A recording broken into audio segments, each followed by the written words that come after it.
Good morning, guys, and welcome to the podcast. From New Hampshire, I have Nadja Fromm, and she is a corporate breakup coach. And she has an amazing story where she summoned the courage, ditched her 9 to 5, and now is impacting lives, helping clients turn the 9 to 5 grind into a thriving business rebellion. I'm really happy to have her on to pick her brain, share knowledge and experience for the audience. Nadia, welcome. Thank you so much for having me, Christopher. Yeah. Yeah. I love people when they shun the status quo and just all these mainstream ideas that are shoved down our throats and we start to question. So, what is your story and how did you get to do what you're doing now?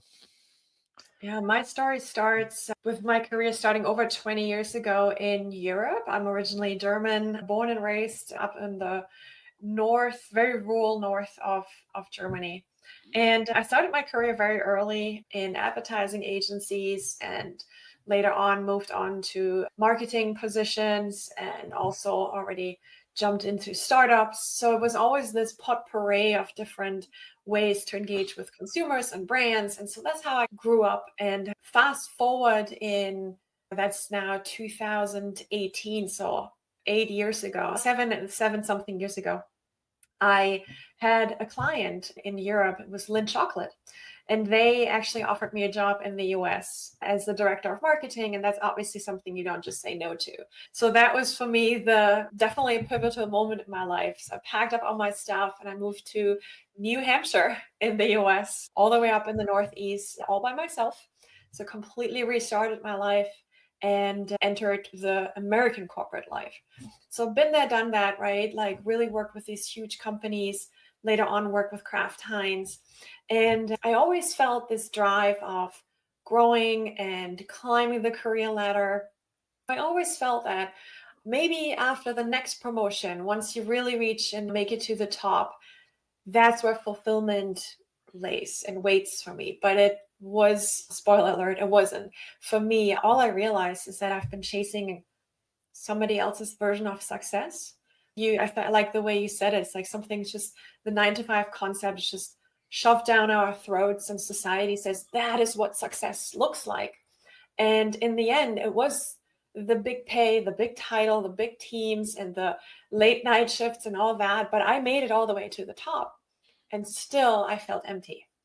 And after the third burnout over 20 years of my career, 3 burnouts. The last one really was that a moment of not necessarily just a breakdown, but it was a breakthrough moment for me because I realized that I'm not going to move on like this. This is not my path. And throughout my healing journey after that, I realized that the 9 to 5 is not made for us, not made for everyone. Many people are successful with it, and that is absolutely great. For me, it wasn't. And I know that there are many people out there that just feel that they can't be themselves. They don't really feel fully aligned with what, their job is doing. And in the end, they're just grinding and they're pouring their heart and soul into a job and into building somebody else's dream, while their own idea of fulfillment and freedom and living really aligned with your values and mission is just collecting dust somewhere. And so that was for me the breakthrough moment of solving the problem of being unfulfilled for myself. And then with that, providing that now via coaching and consulting to my clients that want to build their own business, already have a young business, and just want to take it up to the next level. And that's where I come in. And it is incredibly fulfilling. So that was definitely for me the success pivot, even though it is not easy every day. But that's how I got here today. Yeah, amazing story. And a lot more people are doing that, especially after they realized in 2020, when the whole world shut down, they really had time to slow down and reevaluate. And a lot of people broke up with their jobs and their bosses. They quit their careers, got divorced. So now we know that what clients come to you for. There's quite interesting. My one question is, how do you prevent this phenomenon where you're hustling and grinding and you make it to the top and you say, is that this I'm not fulfilled, or is this all there is? How do you prevent Mm. clients from even starting, because you don't want to waste all that time and energy into something and then you reach it and then you're like, I did the wrong thing. For clients listening, how do you prevent them from going down that wrong path in the first place. Having a career, building your career is so individual and so personal.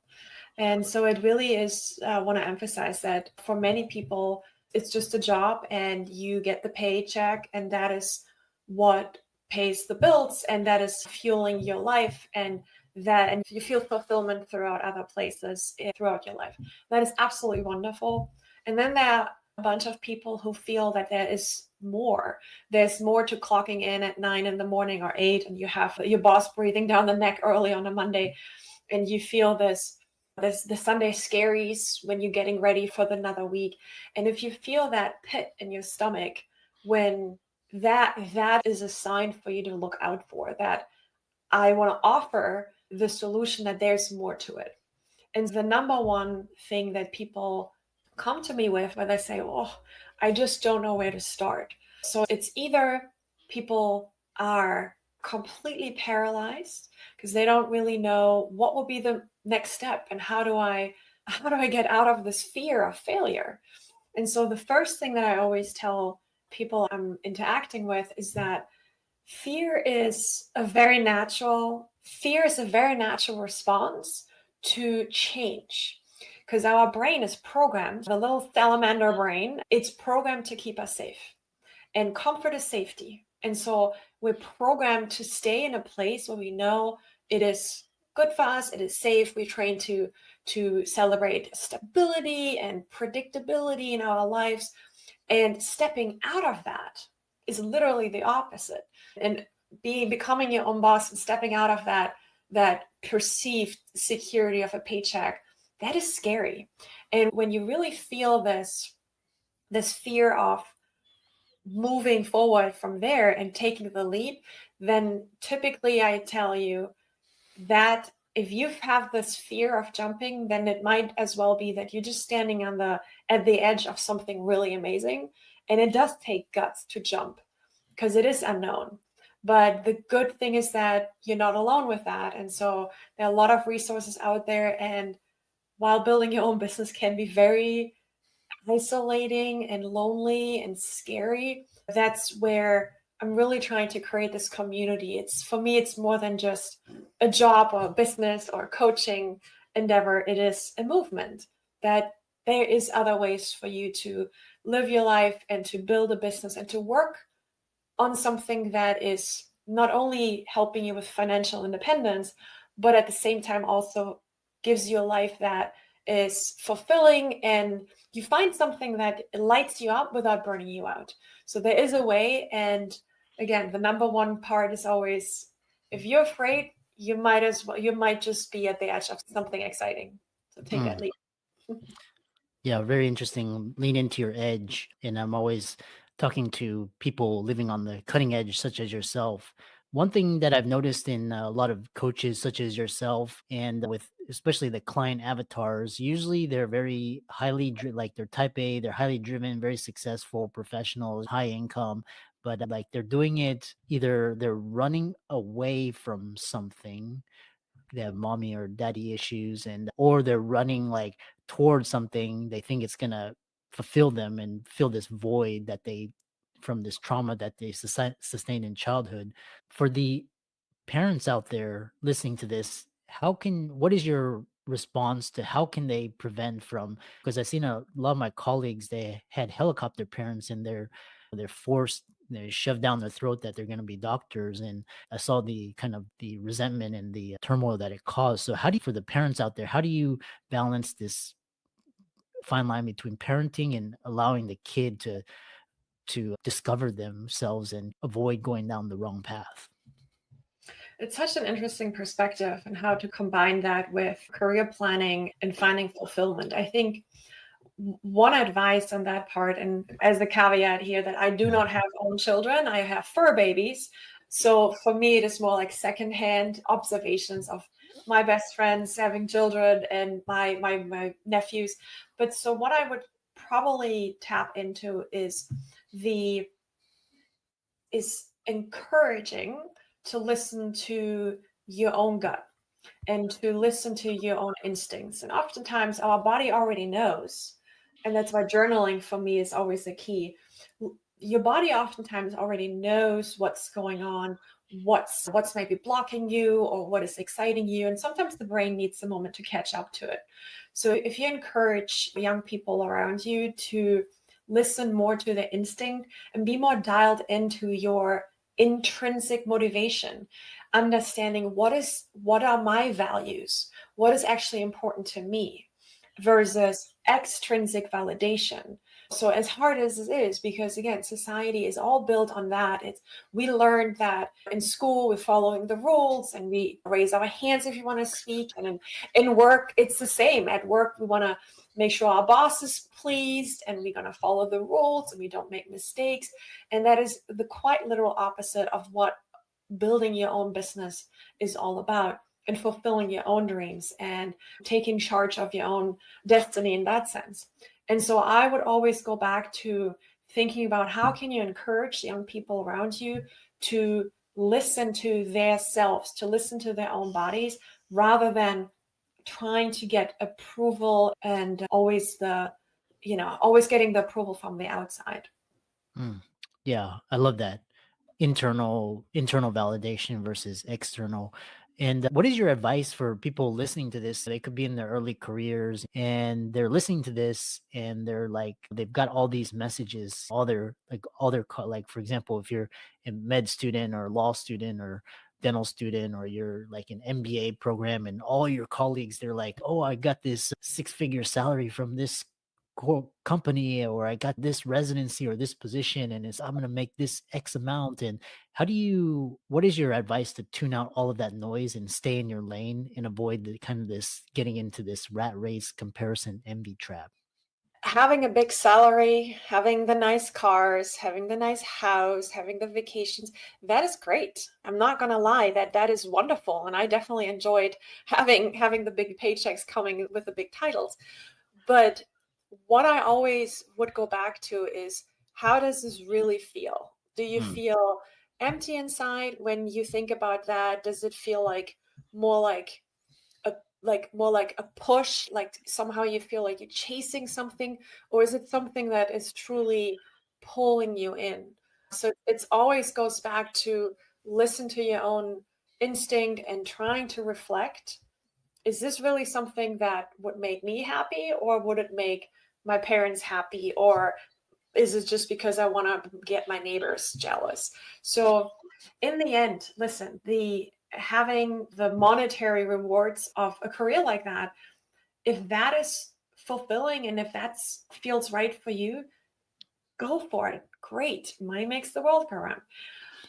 And at the same time, it's not the only path to true fulfillment, to be successful. And I think successful is not always measured in how many digits your bank account statement has. So it all comes down to, do you truly understand what your own values are and what mm, your mission is? And I always say, if you find your why in your mission, in your work, in your career, if you find your why and you define your why that is so big, your why is so much bigger than all the excuses you might find on the way and mm. all the obstacles you might encounter. If your why is bigger than that, you will find a way towards that. And so it's almost like a lighthouse in the distance. So if you find your why, then you're going to find a way through the obstacle course towards it. Yeah, I love that. And I love how you talk about just like staying in your own lane. And it reminds me, like when I was younger, like in high school, like all my friends, they were getting jobs. And I went to my parents. I'm like, yeah, they're making money and they're working at X, Y, and Z. And then my parents were like, you're not focused on school and stay in your lane. And so in that sense, it was good to stay in your lane. The follow-up question I have for you is, you discover your why and your passions. How do you find the people around you that support you? Because obviously if you're around like the corporate or you're going to be all these messages, so it's going to be harder. But if you disengage from that and find your community, talk about how you select your community to help you propel you forward to your goals. That is such a great question, Christopher. I love that. I love to talk about How do you find your tribe? I give monthly workshops. And so that's one of the biggest exercises for us to sit down and define who are your people. And it is so incredibly important. You might be familiar with the concept of the 5 people you spend most time with in your life. Define who you are, what decisions you make, even what risks you take. And so you want to be incredibly mindful with that. Who do you spend your time with? And in the end, I always recommend that if you want to create a life for yourself, if you want to rise in your career, it's always important to go after what are those 5 people that you're going to spend most time with, that are going to be good role models. They're going to support you. They're going to be your cheerleaders or mentors or coaches. So to lift you up, to believe in you when you maybe don't for a minute. So you got to be incredibly mindful about finding your tribe and your pack, the pack you run with, so to say. Yeah. Yeah, one thing that really helped with clients was once you discover your why and your passions, you have to slowly disengage from the people that don't support you or question you, and you have to gravitate towards the community that, with the similar mindsets and the similar beliefs, so that you can ultimately achieve filling that gap between where you are and where you want to be. We're coming close to the end of the conversation, and talk about just when you just, for those, they're like on the brink, they're like, I can't stand my job or boss and I want to really pursue my passions. What is the number one piece of advice that you have for them to start getting them on the right track? The very first thing for you to do is to truly understand what that is that you want to serve. What is it that you want to do? Who do you want to talk with? And with me having over 20 years of experience being a marketing executive, the first thing that I tell people is that businesses don't fail because the ideas are bad. Businesses often fail because they're bad at marketing. And it often feels like marketing is a nice to have, or you need a gazillion dollar to talk about your business to do that. That's not the truth. The most important thing is that you have a very strong foundation, a very strong marketing foundation for you to understand who is your ideal client profile. What is the unique value that you want to provide? What are the problems you're solving for them? What are the pain points that ideal client profile is encountering? And once you define that, you can really go deep into problem solving mode. And that is going to make it so much easier for you to talk about your service or your product. And so to then ultimately go out and create, this is for me, in your future client's mind. And so that is where a strong marketing foundation is the absolute make or break for every business. And think about Apple, it's all about the marketing. In the end, any other phone can do it too, but Apple charges 3 times the price. And it's all about the marketing and the branding and this really strong foundation that they built with the whole community around that. And so that's the first step. Make sure that you go really deep into defining your fundamentals before you go and start and do things. You can always tell how high a house is going to be built by how deep the foundation is going to be set. So that's always a picture I want to leave people with, is that you do need to put in the work and put in the sweat and tears to get your foundation really right. And if you don't know how, find someone who can help you with. You're not alone. Nobody does this alone. You're right. No company has been built by just one single person who done it all themselves. Never the case. So go out there, find your people, define the foundation for your business, and then double down on it. Lock in, find your niche, and then don't let go. Just because in maybe 2-3 months it doesn't work, stay at it. Try different angles. Entrepreneurs are problem solvers. So go out there, try, play around with it, even if it feels messy at first. The first step is always the hardest. And I promise you, once you take that, the second step feels so much more comfortable right away. How can people learn more from you and connect with you and get in touch with you and work with you? So my number one channel is LinkedIn. Like I'm always on there. I would love to have you guys reach out. We also gonna put the website in the show notes here. But go reach out on LinkedIn. It's Nadja Fromm. My first name is with a D and a J. That is usually what A throws people off how to pronounce it, but B is a very unique name. So find me on LinkedIn, reach out, send me a DM. I love to talk. I want to hear your story.